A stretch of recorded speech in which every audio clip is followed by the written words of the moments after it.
Hello friends, আজকে আমি তৈরি করব ডাবের পুডিং। শেষ পর্যন্ত দেখবেন। আর এইভাবে ডাবের পুডিংটা বানিয়ে খাওয়ালে অবশ্যই সবাই পছন্দ করবে। আর আমি তো যাদেরকে খাইয়েছি সবাই আমার কাছে রেসিপি যাচ্ছে। তাহলে আজকে শুরু করা যাক। আমি এখানে একটা ডাব নিয়েছি। ডাবের পানিটা তো দেখলেনই। আর এখানে ডাবের শাঁসগুলো বের করে নিয়েছি। নিয়ে আপনারা যে কোনো শেপে কাটতে পারেন। আমি একটা বোতলের মুখ দিয়ে ছোট ছোট করে ফুল আকারে কেটে নিয়েছি। কেটে নিয়ে সবগুলোকে এক জায়গায় রেখে দিলাম। দিয়ে এবার আমি ডাবের পানিটাকে প্রসেস করব। চুলায় একটা প্যান বসিয়ে দিলাম। দিয়ে এবার ডাবের পানিটা দিয়ে দিচ্ছি। ডাবের পানিটা একটু ছেঁকে নেবেন, না হলে ভিতরে কিছু থাকতে পারে।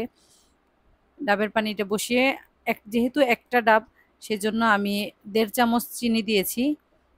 আর হচ্ছে যেটা লাগবে মাস্ট, এটা হচ্ছে আগার আগার পাউডার। একটা ডাবের জন্য আমি ছোট চামচে 1 চামচ আগার আগার পাউডার দিয়েছি।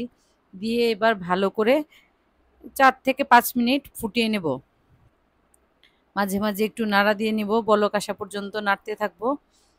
নাড়তে নাড়তে দেখবেন যখন ভালো করে ফুটতে থাকবে, তখন এটাকে ঠান্ডা করে নেবেন। আপনারা যদি বেশি ডাবের পানি নেন, তাহলে ওই হিসাব মতো পরিমাণটা বাড়িয়ে কমিয়ে দিবেন। চামচের পরিমাণটা বাড়িয়ে দিবেন আর কি। এবার এটা আমার ডাবের পানিটা ফুটে উঠেছে। 4 থেকে 5 মিনিট ফুটালেই যথেষ্ট। এবার আমি একটা ওভেন প্রুফ বাটিতে ঢেলে দিলাম। ওভেন প্রুফ বাটি না হলে হয় কি, অনেক সময় গরমের তাপে হয়তো ফেটে যেতে পারে। আর তারপরে ডাবের যে শাঁসগুলোকে আমি ব ফুল আকারে কাটিয়ে রেখেছি, ওইগুলোকে দিয়ে দিলাম। দিয়ে এই তো এবার আমি কিছুক্ষণ অফ ক্যামেরায় ফ্রিজে রেখে দিয়েছিলাম। এখন যখন গেস্ট আসলো, গেস্টের জন্য এবার বের করেছি। এই যে দেখেন কি সুন্দর আমার পুডিংটা জমে গিয়েছে। আর আমি যে গেস্টকে দিয়েছি এবং আমার হাজব্যান্ডকে দিয়েছি, খেয়ে তো প্রশংসায় একদম পঞ্চমুখ। আমার কাছে গেস্ট রেসিপি চাইছে, কিভাবে বানালাম, কিভাবে করলাম। একবার বানিয়ে খেয়ে দেখবেন। যদি ভালো লাগে অবশ্যই কমেন্ট করে জানাবেন। আর আপনারা যদি আমার কাছে নতুন কোনো রেসিপি চান, নক দিতে পারেন।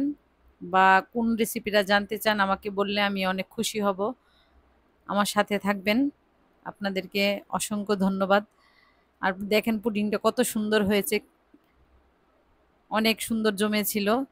একদম পিস পিস, কোথাও কোনো কাটেও নি, ভাঙেও নি। অনেক সুন্দর হয়েছিল পুডিংটা। আমিও খেয়ে আমার কাছে অনেক টেস্টি লেগেছে। আর এই গরমে এই ধরনের পুডিং খেতে অনেক ভালো লাগে।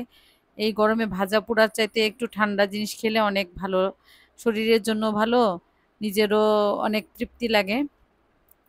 এই তো এই যে মেহমানকে সার্ভ করে দিলাম এবং হাজবেন্ডকেও দিলাম। এই পর্যন্ত, টাটা বাই।